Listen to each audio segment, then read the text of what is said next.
வணக்கம். நான் சத்யவர்ஷா. இந்திய அரசியல் அமைப்பு ஆலோசகராக பணியாற்றி வருகின்றேன். அனைத்திந்திய அண்ணா திராவிட முன்னேற்றக் கழகத்தின் தேர்தல் அறிக்கை 231 மாற்றுத்திறனாளிகளுக்கு 5% இடஒதுக்கீட்டின் கீழ் இந்து சமய அறநிலைத்துறை சார்ந்த கடைகளை ஒதுக்கீடு செய்ய நடவடிக்கை எடுக்கப்படும்.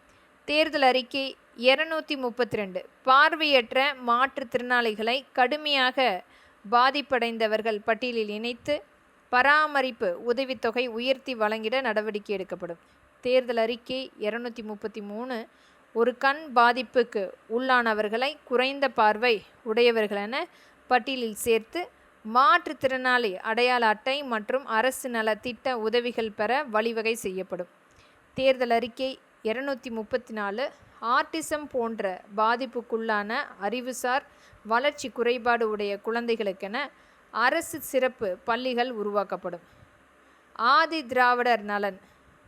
தேர்தல் அறிக்கை 235 தாட்கோ மூலம் ஆதி திராவிடருக்கு வழங்கப்பட்ட பொருளாதார மேம்பாடுக்கென கடன்கள் தள்ளுபடி செய்யப்படும். தேர்தல் அறிக்கை 236 ஆதி திராவிடர்களுக்கென கோவில் புதிதாக கட்டுவதற்கு வழங்கப்படும் தொகை ரூபாய் 2.5 லட்சத்திலிருந்து 5 லட்சம் உயர்த்தி வழங்கப்படும். தேர்தல் அறிக்கை 237 பட்டியலின் மக்கள் விருப்பத்தின் பேரில் கிறிஸ்தவத்துக்கு மாறும்போது ஏற்கனவே அவர்கள் பெற்று வந்த உரிமைகள் சலுகைகள் மறுக்கப்படாமல் வழங்கும் வகையில் மத்திய அரசின் கவனத்துக்கு கொண்டு சென்று அவர்களின் உரிமைகளும் சலுகைகளும் தொடர நடவடிக்கை எடுக்கப்படும்.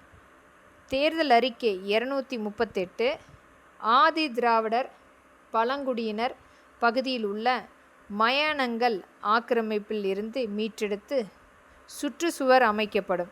மயானம் இல்லாத பகுதிகளுக்கு புதிய மயானம் ஏற்படுத்தி தரப்படும். தேர்தல் அறிக்கை 239 முதியோர் நலன்.